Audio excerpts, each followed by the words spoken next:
Hey you! Subscribe to the Planet fucking Cray podcast. Hello, welcome to the Planet Cray podcast. My name is Nick Fly. Today we have Sleeping Hermits, Rebecca, the Washington, and Young Jazai. Today we'll be talking about a few topics. First and foremost, Vanguard. What do you think about the next episode? Latest episode? Did you watch it? Do you like it? Will you continue to watch it? Is it just a ripoff of some other popular magical girl series? Just throwing it out there. That being said, I just learned what that was, and now I see it. I just can't unsee how similar it is to some other animes. And we'll also be talking about the new OTT Susanoo build deck and the downfall of Bushiroad and what to come next and what it means for Carthay. Wait, Bushiroad? Yeah, downfall Bushiroad. Wow. Buddy fight. Whoa. That is too soon, fam. Not why, just condemning the whole company The here. end of our world. No. I mean, Buddy Fight. The downfall of Buddy Fight. And what it means to Carthay Vanguard. And what deck and what comes next for Bushiroad. Because they, spoiler alert, have a new card game coming out if you don't already know. Starting with myself. Episode 4 today. We find ourselves with Tatsuya. Last name I forget because Vanguard was with names. Anyone remember Tatsuya's last name? Don't you mean Tetsu? Tetsu's? Yes, Sure. Tetsu. Gosh. Tetsu's last name was again? Shinjo? I know it sounded close to Chrono's last name. It sounded like Shinjo, but it was different. Never remember that. Tetsu Shinjo, who is the spoiler alert, he is essentially an inventor who invents these VF gloves similar to Vanguard gloves, but they're not Vanguard gloves. They're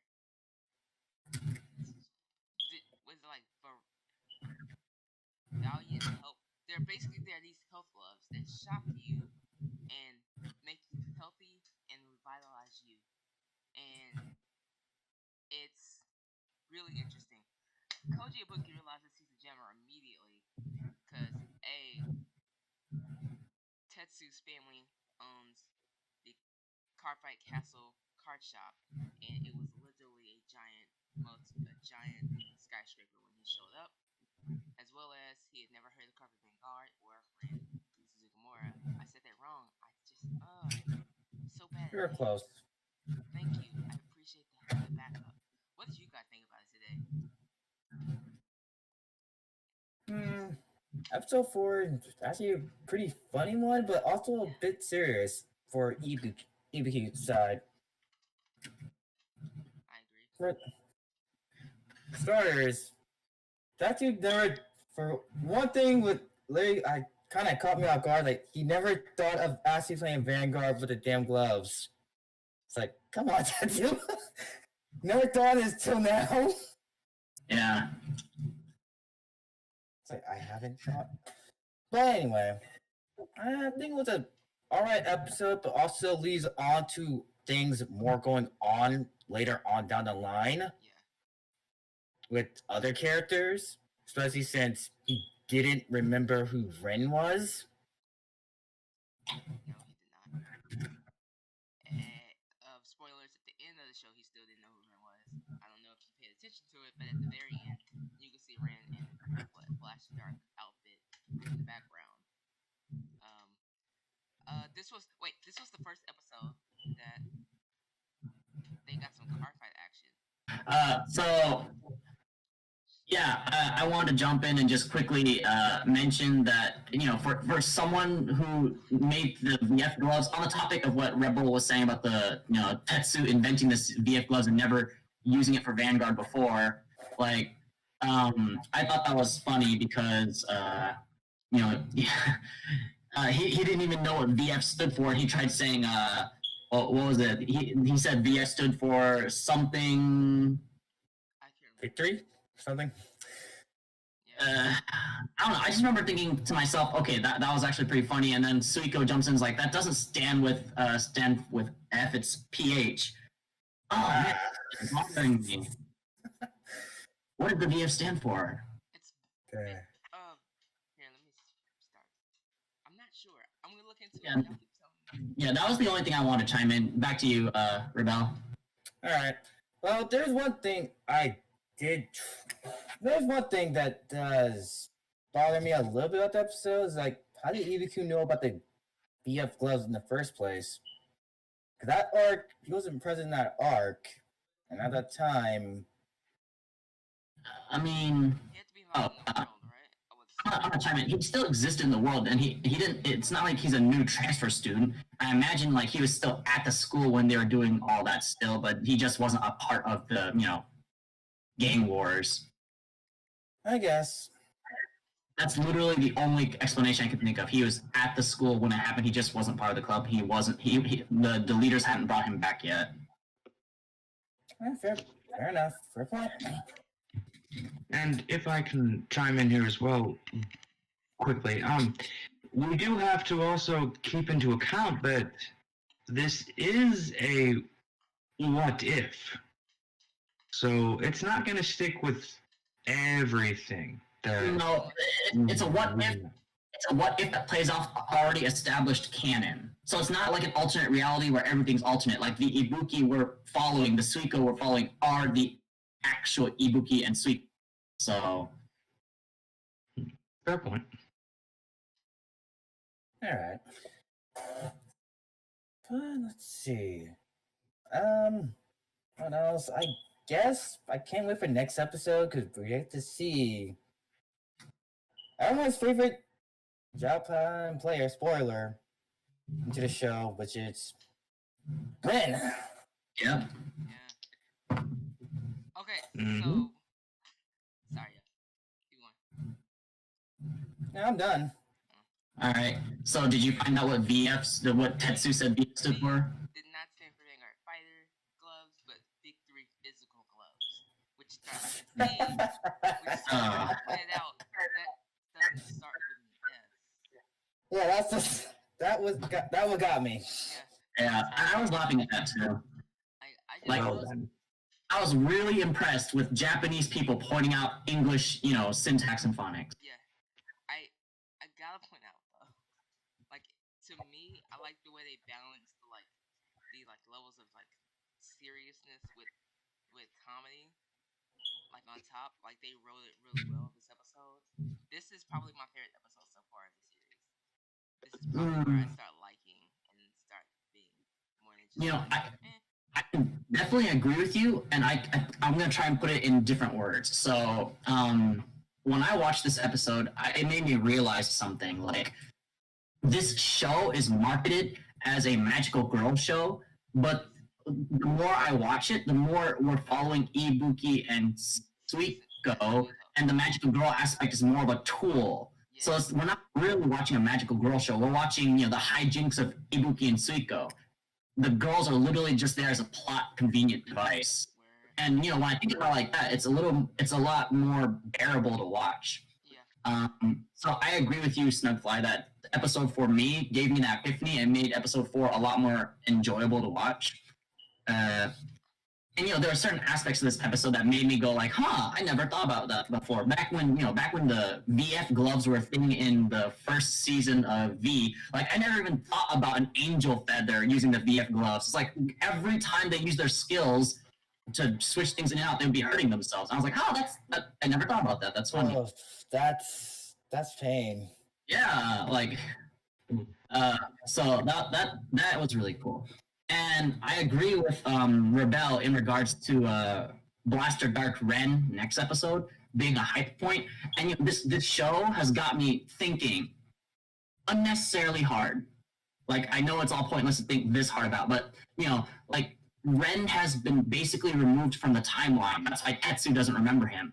So like, does that mean Ren is one of Aichi's 4 generals, or is he in another party? But whoever is a major player, like Aichi, I'm pretty sure has been removed from the timeline because, Emi is literally going around to get her brother back, but I don't think anyone else remembers her brother. So she was really surprised when Ibuki remembered Aichi. So, like, okay, so we can definitely guess that Ren's been removed from the timeline. He may or may not work for Aichi as a general. Kai has definitely been removed from the timeline. He may be one of Aichi's generals. And, you know, it got me thinking, like, who else is one of Aichi's generals that's been removed from the timeline that no one else would remember? Well, it's not Like- Morikawa. It's not Morikawa. He got kicked out. It could be Misaki because, you know, Misaki could still be a general, but, you know, they would just given Shin a different niece, and that could be a thing. True. Because, you know, Shin used the VF gloves to treat his lambota or back muscle pain. I don't remember the technical term. So, yeah, I was thinking about that. I was like, okay, so Kai, maybe Misaki, maybe Kamui. And then I was like, okay, I don't know at this point. Like, who else is super important to Aichi? Or who else could be removed from the timeline enough to distort the world in such harsh ways? So that's what I was thinking about. And man, I can't believe a pseudo magical girl show, slice of life of, you know, the comedy that is Koji's life / pseudo magical girl is a show is making me use my brain power this much. That happens. Yeah. Thank you. But I do I like started that. after a girl show. But yeah, that's it for me. My grade for this episode, because we were asked by a certain snug fight to give a grade for this episode, I give it solid a 7.5. Alright. I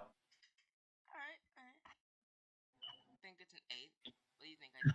Oh wait! Before we move on, I gotta say my favorite segment of the show is when he was advertising the other VF products. VF sexy swimsuit Oh, sweet. it was so cool.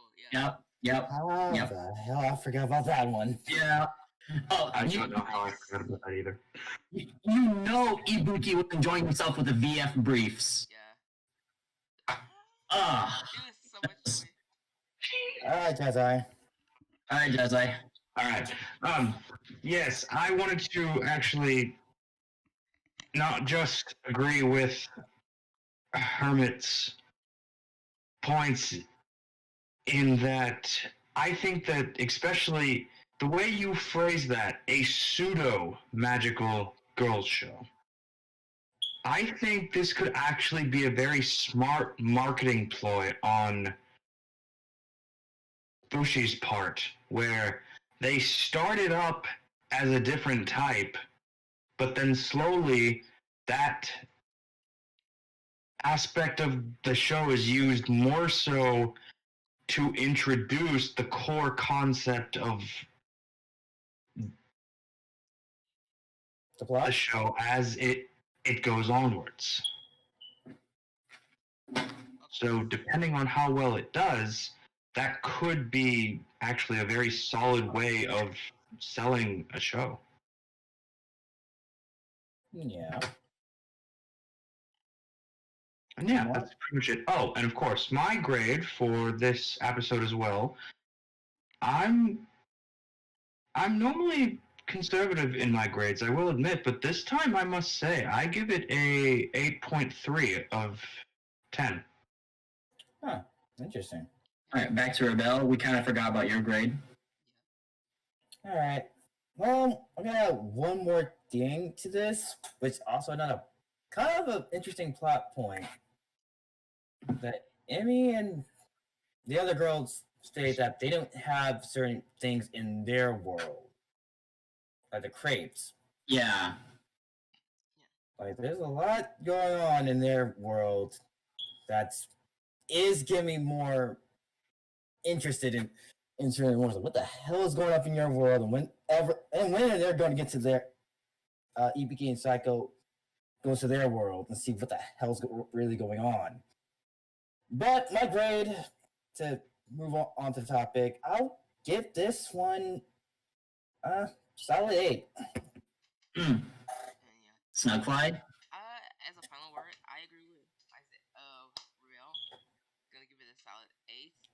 I think it was a really great episode, really well written episode with a lot of like jokes and gags. I think it was, for some reason, I don't know why I feel like it was good to see Koji Ibuki finally get a card fight, but he finally. I mean, he didn't get He his card fight, really. but it did drive it home that he has more relationship with Tetsu. That's why I gave it a solid 8. It's like this is one of those episodes that actually give Ibiki some credit. I also think this is the first episode where we actually get to see how the timeline corrected itself in the last episode. And I don't think nobody really touched on it or got noticed, but like Sudiko's really popular again. And she's an ultra rare again. And just last episode, she was no one. And Eska was. And like just the quickness, like the second episode, last episode didn't show anything about the last thing that they fixed. Neither did the second episode show anything that they fixed in the first episode. But in this, we're getting like I mean, it's minor because that's in the future, and that one was an easy fix. That the one they fixed is she's back to being an idol. Right. Before we go on to the next topic, I have a shout out from Virgil, who could not join us today. But Virgil says, "Awesome ramen sponsorship. Good job, Bushy Road." I completely forgot about that one. Like it's so blatant. Such blatant placement product in the first few minutes where Suiko and Ibu are just eating that specific brand ramen. Yeah, and then like you could tell because all the other ramen bottles that are just empty and lying around that disgusting room are just have no labels on them, and just those two just have those specific labels. Like, yeah, I think that wraps up this topic. That wraps up the episode. If episode 4. Let us know what you think about it in the comments. Moving on. Do we want to start with Susanoo or with Purify? Let's go and start with Susanoo. Susanoo! Alright, so, as you all know, in the next upcoming set of Silver Pillow Dragon Flame, because I refuse to call it Silver Dust Blaze, because that name sucks. Sounds like a drug. Sounds like straight up a drug. It does. It sounds stupid. And I don't understand why they need to change names for different, like, regions. I just think Copyrights. Still stupid. Name it all one thing, and don't ever name it Silver Dust Blaze. You could have named it like 1,000 different things, and I would have been happy. Anyway, moving on. Okay, yeah.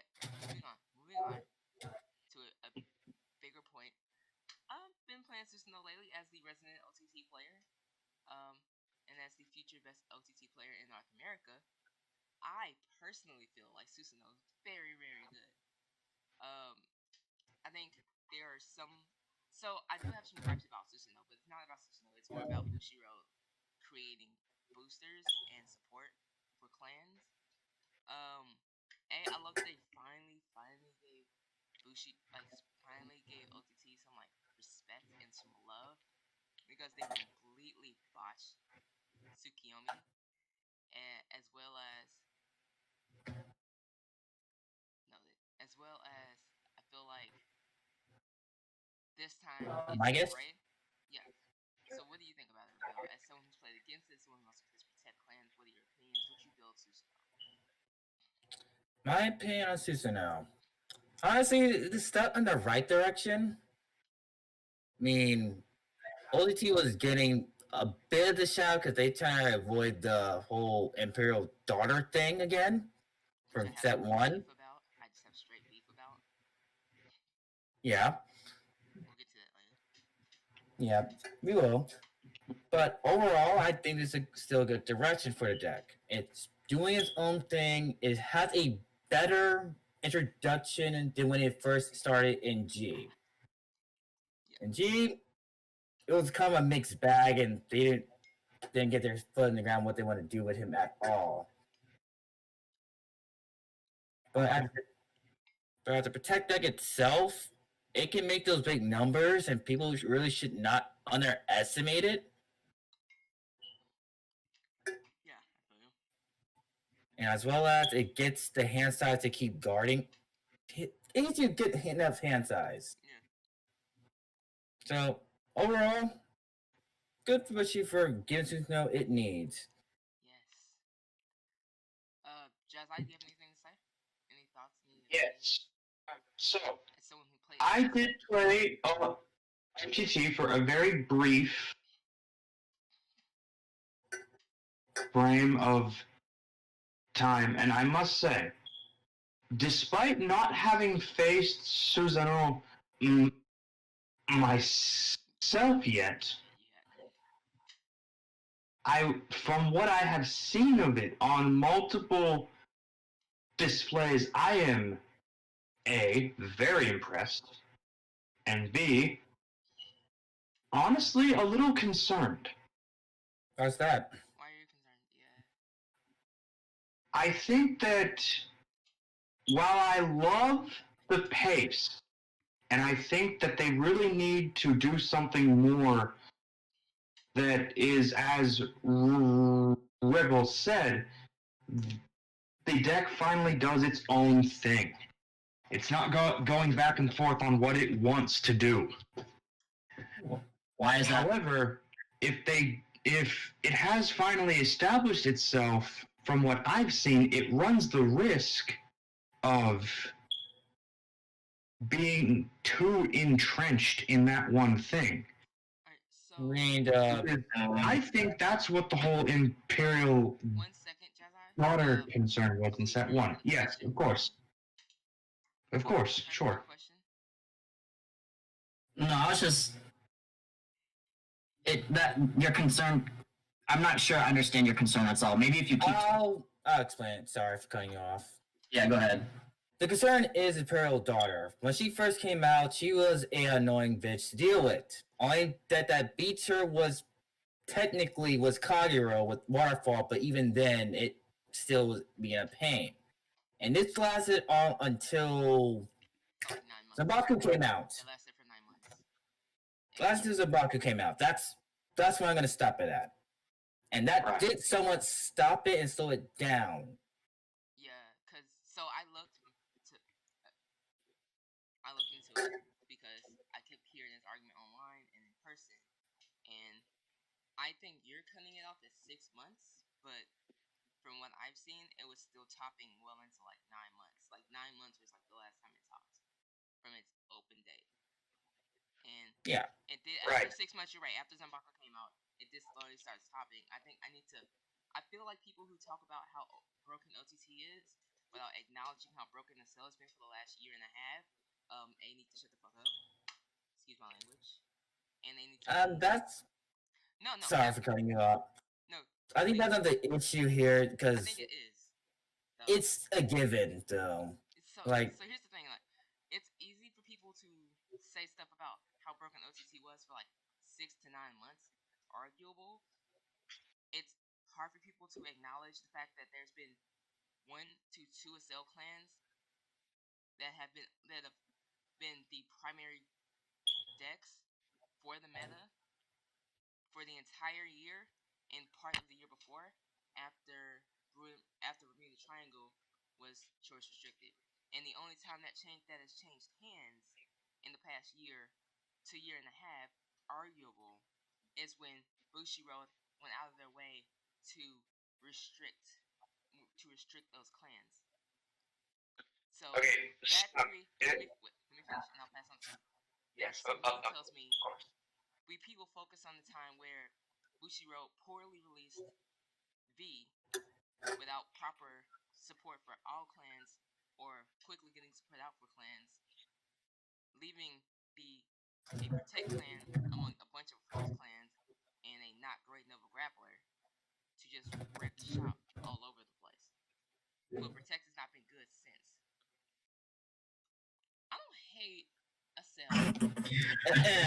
Jazai, go. I like Assail. So, my first reason for initially stating the concern is, as a former OTT user and a Protect user myself, I simply don't want OTT to wind up in the same boat that it was back then. Not in that it was broken. Excuse me. However, I don't want them to be so feared that they get shafted and hardly minimal support and nothing for months on end. Snug, I can physically see your pain when a new set would be shown and OTT would get nothing. I mean, it's not that I have pain.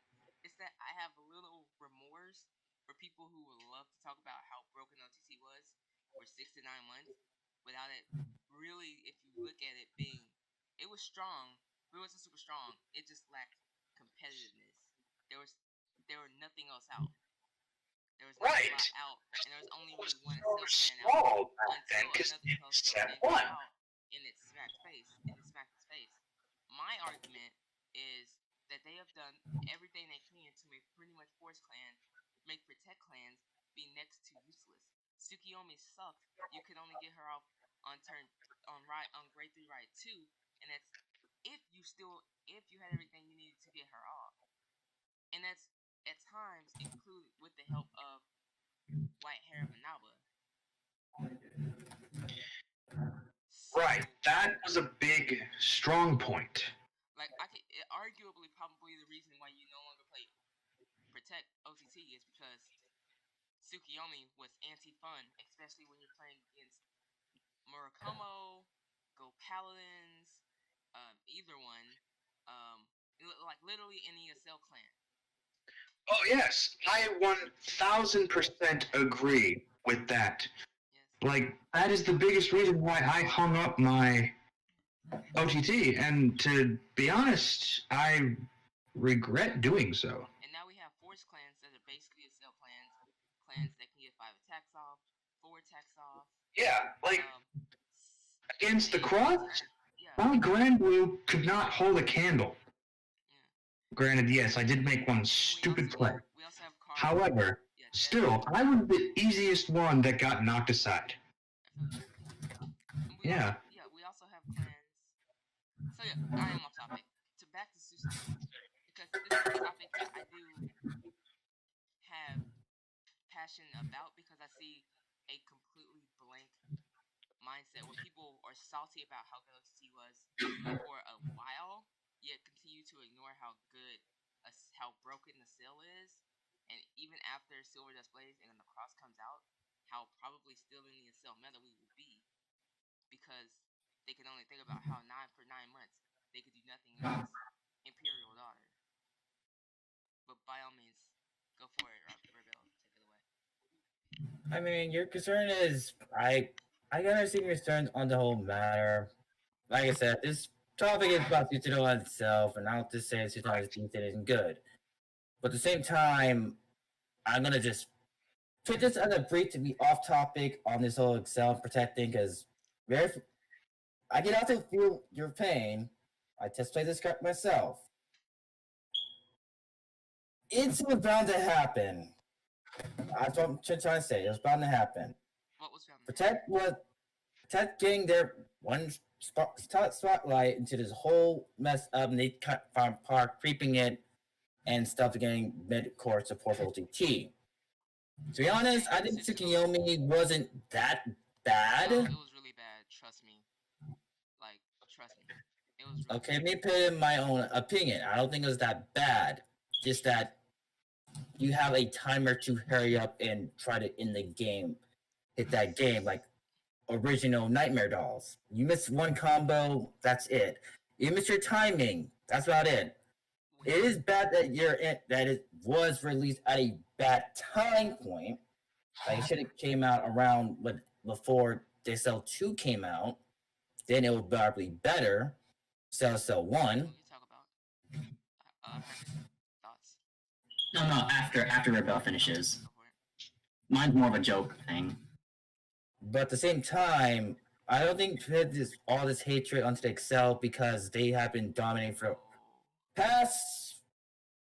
Wow, I agree. It's been annoying, but at least some of them have been toned down now, and about to hit to a new meta of force. And the reason why most of these force and majority of time and some of these force that do now can actually take care of, if not go toe to toe with a new Excel deck, with other cell decks. But we can talk about that target. We can talk about that topic on another time, because we don't have the time to do that. But CB, silly joke. All right, so I've talked with women. Last time, I don't know if it was last week or the week before. I made a joke about how like Vanguard standards like sex. In the first 6 to 9 months where Protect was the meta and most games dragged out to 40 minutes, back then it was torture. And I think Bushy Road agrees with the women I've been talking to that, I've asked them, would you rather have long, boring sex or quick sex? Like, which one is the lesser of the two evils? And sounding majority was the quicker sex. Okay. So that's my joke post. The fact that you've asked people that is crazy. Personally. That being said, I'm not disagreeing with that point. I'm just noting that every time someone talks about something being strong or broken, they want to go to how broken OTT was for 6 months, but never want to realize. That being said, that's fine. That's fine. Topic, to wrap this up, to be quick, I have been sitting on a topic for like 3 months.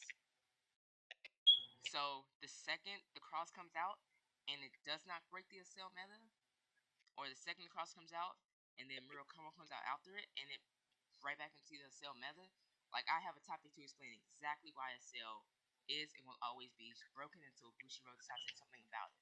Because the reality of the fact is, we're still you're right. But again, we can save this topic at another time, though.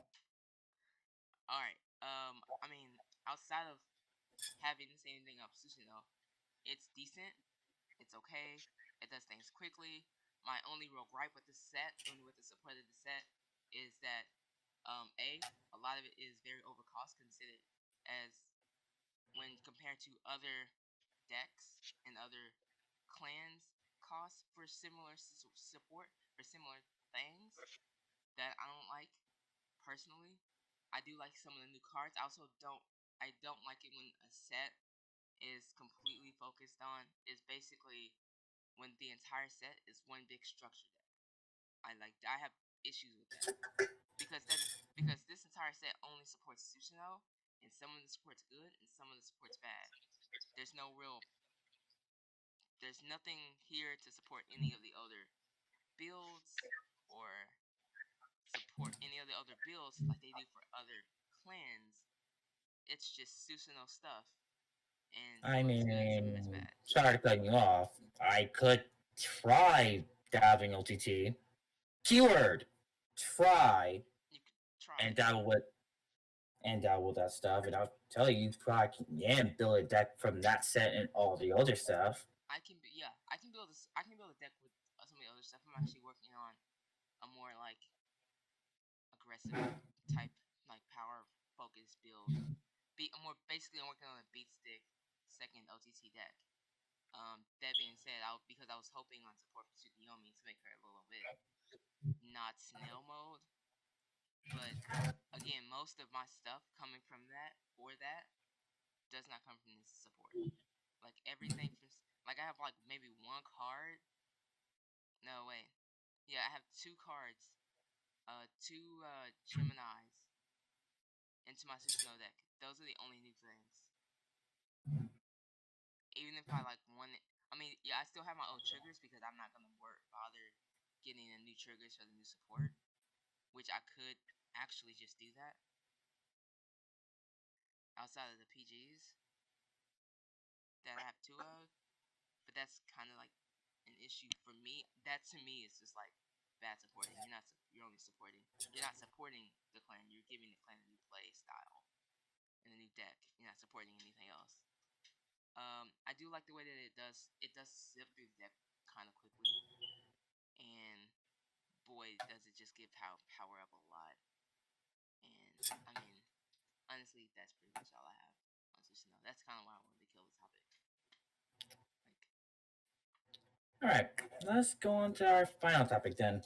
On to the unfortunate loss of Buddy Fight last week. And as well, there's another car fight game that should be coming out. I think it's already out. The anime's already out. The anime came out early this year. It's called Rebirth or something. I'm not. That's not the car game, I believe. That's something else. Yeah. That's something. That's entirely. I'll tell you that right now. If not, I could be wrong. There's another car game coming out. I'm not sure what it's called. The only reason I say Rebirth because it looks a lot like the card, the sleeve of the card, the back of the card for this new one that they teased. They just showed the back of the card. They didn't show the name of it or anything. It looks a Don't lot worry. like cards in that. I'm sorry for going off again, but don't worry. They will reveal this in their product stream in July or this week on 27 or 27 of July or 27 June. Whatever one. They're going to show a product stream for Vanguard and everything else. So yeah. keep eyes put up for that one. Gotcha. So for those of us, Rebel, who did not play Buddy Fight, I mean, what was the main reason for Buddy Fight to be dropped outside of poor sales, clearly? Well, outside COVID-19, that was kind of what's hurting the sales, but one of the thing was hurting the sales entirely is that it was intentional power creeping the game.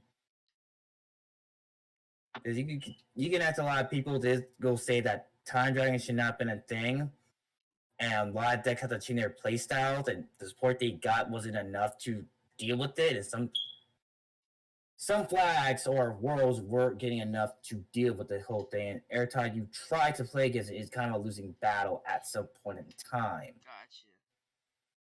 Gotcha. I mean, I thought the whole Lost World thing was taking it too far, especially when they introduced put everything in your deck into your goddamn buddy soul or monster soul, and then you have to kill the buddy in order to win the game. Even I say that takes that too far because Lost World is a bit overpowered, and that can also be played in Time Dragon. What about the updating of the counter mechanic? Apparently, you could only do it like once a turn. Now you can do it as many times as you want. That was needed, honest opinion. That was kind of needed. It made the game a bit more interactive with people actually like, and they were kind of asking for this. I liked it until I realized how crazy it could really get. Yeah, it's like Yu-Gi-Oh! You do this, I do this. You do this, I do this. Or like Uno. I'll Uno reverse you, you Uno reverse me back. I mean, yeah. What a good description for it. Yeah, exactly, yeah. It's Yep. useful in the appropriate amounts, but when you get trapped in the loop of Uno reverse, draw two, reverse, it just gets annoying. Yeah. Eventually, you just gotta go, I'm done. And so... But another thing is, I have to say that Wi-Fi has one issue as a whole that it's very expensive. And to be honest, me and Sleepy did talk about that. Why couldn't just do a reboot of the whole series, which they could have done, and just give it a different home format that was could have fixed the game as a whole, like Vanguard did, because G was actually getting expensive, and the moment they introduced two different formats, a lot of people want to quit the game, but at the same time, it created a new environment for people who want to play the game on their own budget without playing too much. Buddy Fight didn't get that chance, which is sad, and would have fixed the game and probably stopped this whole power creep thing in general. Like, my opinion. Go on. Sorry, how long has Buddy Fight Ace been out and ongoing? Well, Buddy Fight and Drill have been out for 6 years. Ace is a new addition to it. Gotcha. So almost as long as Vanguard is not probably less, but either way, so when those are Buddy big Fight titles. Ace came out, did they do the same thing that Vanguard did with B, where like everything before it isn't playable in Buddy Fight Ace? Nah, Buddy Fight Ace basically says you play whatever the hell you want with your decks and cards. There's a lot of combination and interactive people can do with that. So and it's one big premium collection, basically. yeah, and they would have done that with Ace. It would have been interesting. That means other older cards and sets won't work with the newer stuff. Well, they will still work with newer stuff, but just be on own format will make some of the game cheaper. And then people can still play with that stuff with the other stuff and add two different formats. Which, again, I would say that's more welcome, and then you get more new players to play the game and be less expensive on people who want to play the game. Because, to be honest with you, Ace was fun. When I first time played Buddy Fight, it was still fun. Ace was actually a lot more fun because there are a lot of interesting ideas, interesting ideas and cards and worlds that he made up. I think it was interesting, especially some of the crossover sets. But one I really hope they was planning to transfer over here called Metabots. I want that to transfer over because then I will just start playing the game then do more. But I've seen this news, it just kind of breaks my heart because I actually really want to play that set.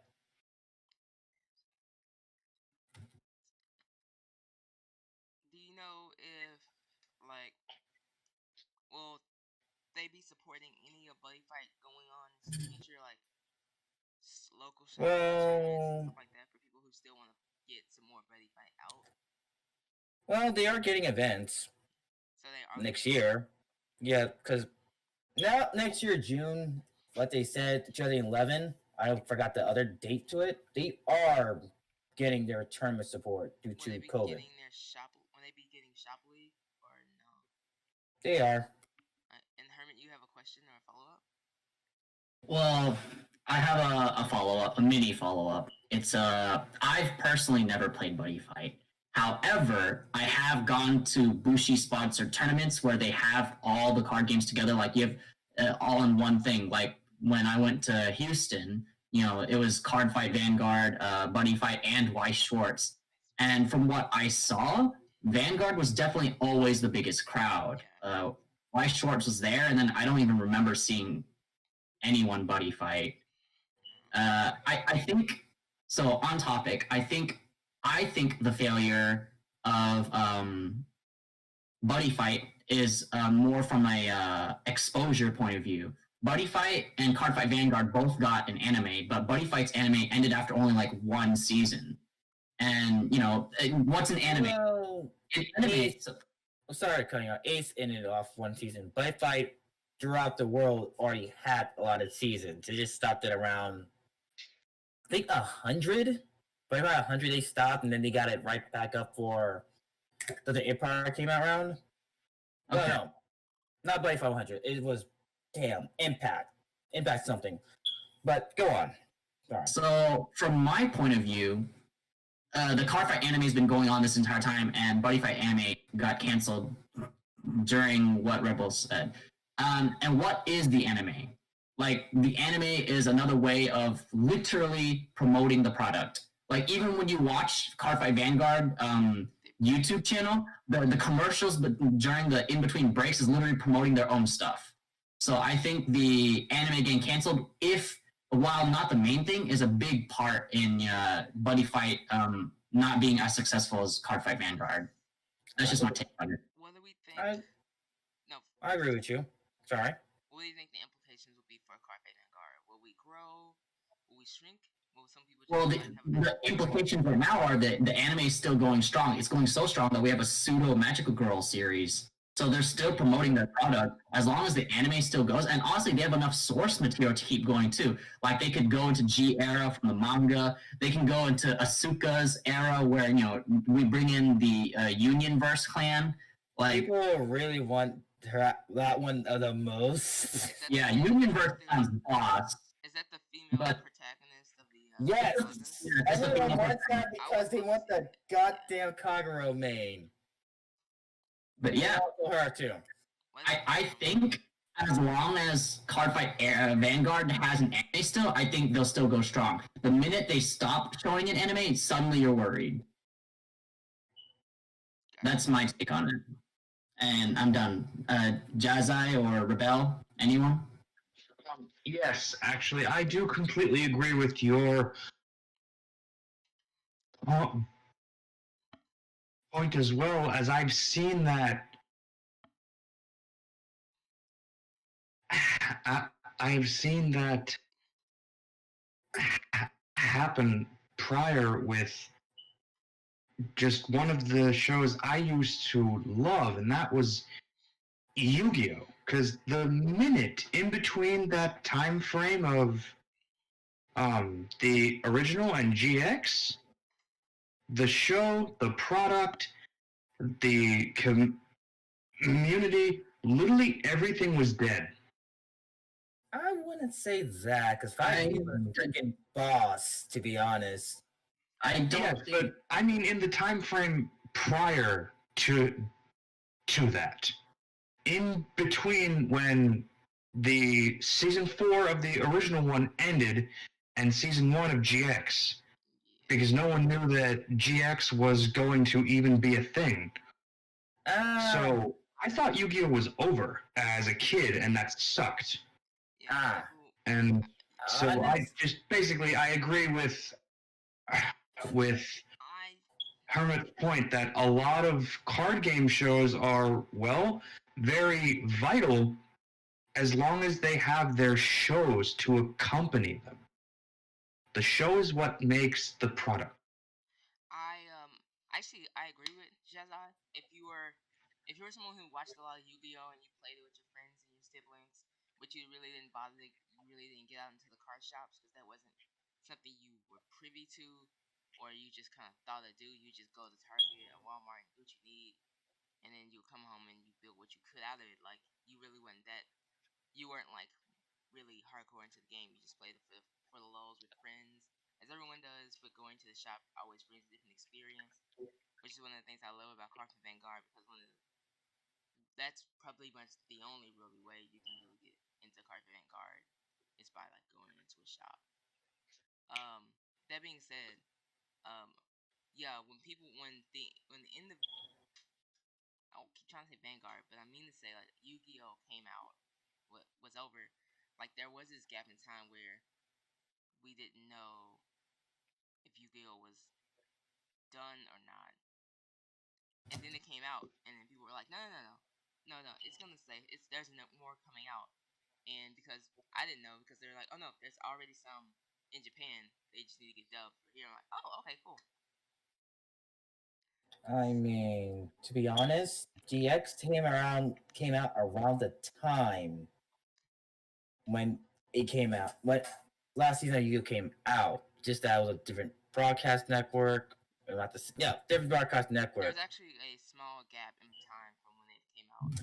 And also the fact they were in a bit of lawsuit issues with a certain company. That's also the main reason it was a big gap. It'd be like that But sometimes. that's Yu-Gi-Oh! Yeah. That being said, back onto Buddy Fight.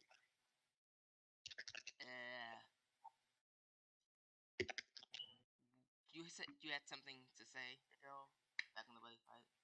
Or yeah, thought. My final thoughts. Final thoughts. Thoughts of the whole thing. Yeah, it kind of does suck, and kind of suck your own company unintentionally or whatever unintentional, whatever it can be. I could be wrong, but I'm just gonna say what I see. They may intentionally kill the game themselves, like with all this power creep, without doing any more fixing.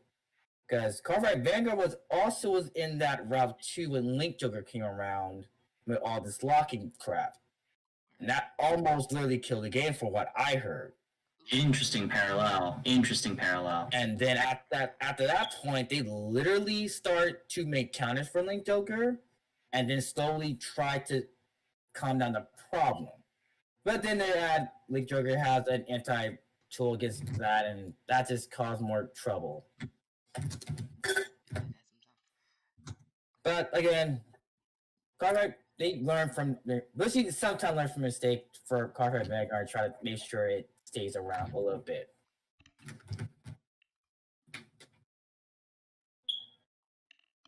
So, wow, Yeah, it's no secret. Virgil loved Locke. You know him. He's a control freak at times.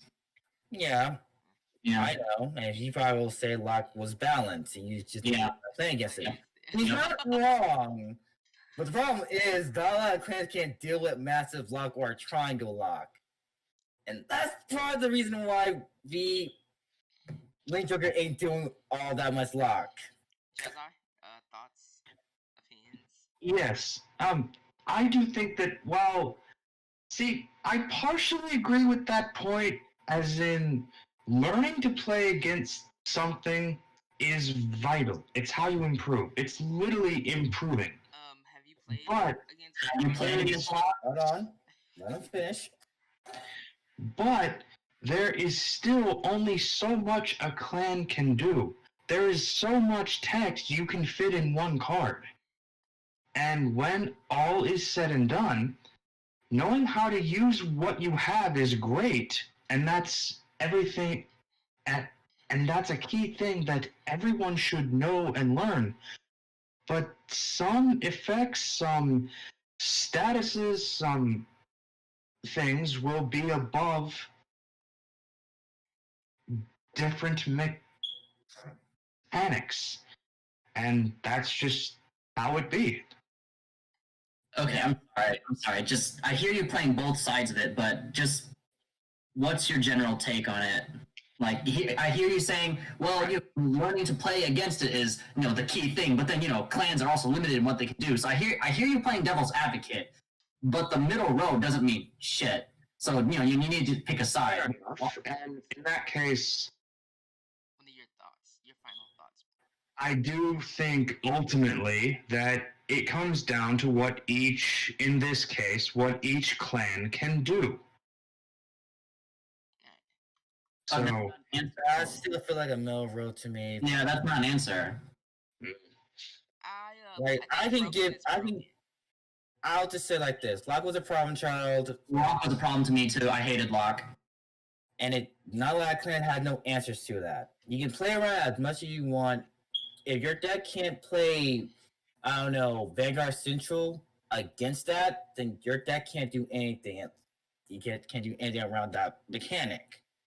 Locke was problematic. The clan Link Joker and Star Vaders was popular. Everyone loved Chaos Break. Locke was problematic, but people who played Locke got the greatest power highs of all time. They felt like invincible. So people who played Link Joker definitely supported Locke. But I'm not even going to sit on the fence. Locke was a problem. I think Messiahs did it right, where they had to lock their own field and unlock. And they focused less on locking the opponent and more on locking and unlocking themselves. Promote the attack. I had a thought and I lost it. It'll come to you. Anywho, any other final thoughts before we move on to? I mean, we never did hear Jazai's final call. Like he's still road. yes, I do think that in this case it was a problem of Locke, and that it was a detrimental thing. Gotcha. You can try and play around it all you want, but at the end of the day, a roadblock is still what it is. My question was, if you're saying clans that play more around, if your clan didn't play around the Vanguard, you couldn't be successful. My primary question is, so was Shadow Paladins like a decent counter to Link Joker at the time? No. This is what I understand it. I'm playing very short and sweet. Link Joker has this annoying tech thing called locking, and they can just do a very annoying triangle lock. I know what you're saying. But let me go into more details of why Shadow Paladin cannot beat that. Because Shadow Paladin, just like Rogue Paladin, Gold Paladin, they rely on their rear guards. And the only time that they actually have a Vanguard that relies on their Vanguard only, it's kind of rare. I mean, correct me if I'm wrong, but only Gold Paladins could unlock at the time. But at that time, you're forced to play Ezel. Yeah, you are forced to play Ezel or Monarch Sanctuary out. Or Destroyed Ezel, but even then, you had to have Ezel in the heart to use his ability. Yeah, there was literally no way to play against it. And then once they start getting these tech cards for all clans to go around it, they just add more anti-tech against it to make sure they can still play their deck. In my honest opinion, they should not have done that, because Link Joker can play around anti-lock stuff, and they had the tool to do it. I think this brings us to a really interesting side conversation to wrap up the podcast. How would you prefer to balance a game? Would you prefer to nerf things that are super broken directly, or power up stuff which can lead to power creep, while direct nerfing can lead to killing things. See, I think this will be a good topic for next time because I have lots Yeah. more. I agree. I have a load of thoughts. I have a on feeling, that. yeah. so Same here. so stay tuned for this topic next week. But now on to, do we want to do pop quiz? Anybody have any questions? Let's go ahead and wrap it up. We haven't done it for a while. I'll do that one announcement to make. Well, Oh, make your announcement, Rebel. Get it off. Let's go. Rebel starting a I mean, YouTube channel. the North is the exact same thing as everyone else should already know. Is the Bushy Shop League. Oh yeah. Oh yeah. Do you have details? More details than we all have? Details on this that they have 2 months. Well, 4 months. October, September, November, December. Season 1, Season 2, you can play whatever card game you want. The top tournament can only holds one of each game 1 week. So 1 week can be Bite Fight, 1 week can be Vice, 1 week can be Card Fight Vanguard. The kicker is though, you have to stay in your own shop. Because your points there will be on there. If you go to a different shop, you can do that as well, but you'll start from 0. I have a question on that. Shoot. Do we know that if the shop league would be during your locals tournament or normally doing on a Saturday for like shop challenge? It'll depend on the local. It'll depend on the shop itself, what day they want to do it on, and what games they also host there. It was mentioned that there will be limits to how many people can participate. Do we know what those limits are yet, or have they not released those? How many participate I guess depends on the situation at hand as today with the COVID, but also depends on what the shop can do as of right now. Like our locals can only hold 10 people, so only 10 people can enter that shop league tournament for Card Fight Vanguard, Weiss, and Buddy Fight. But at the same time, they gotta plan this out for 1 whole week because they only can do it for that 1 week. For those 4 months. Start when? August? It starts August, September, October, November. No.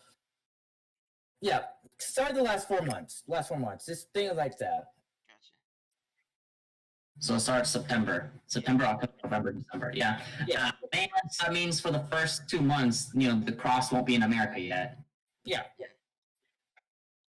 And also, you get enough points. You do get a promo that no one don't know about because they didn't announce what the promo was going to be about. But you do get that, and also the certificate that you have your kind of best. You get certificate that you all begin to shop turns, whatnot. I mean, that's about it. I look to be doing well in the shop tournament, in the shop league, as long as I don't go up against Rebel and take his first Overlord tag. I will be very happy. Very, very unhappy. Why are you being afraid of me? I'm not that scary, goddammit. Dude. One of our Local shop tournaments we did before COVID, I was like, all right, cool. I don't have a lot of guard in my hand. All right, personal talk. Personal talk. That was the end anyway. Like you got 2 crit on me. Oh my goodness. And save it for the. All right, guys. Chatty chat. We should probably bring down our. Thank you for listening and or watching. Sure. This has been Cray Podcast. I have something clever to say, but now it sounds really corny and I don't want to say it. Yada yada yada yada.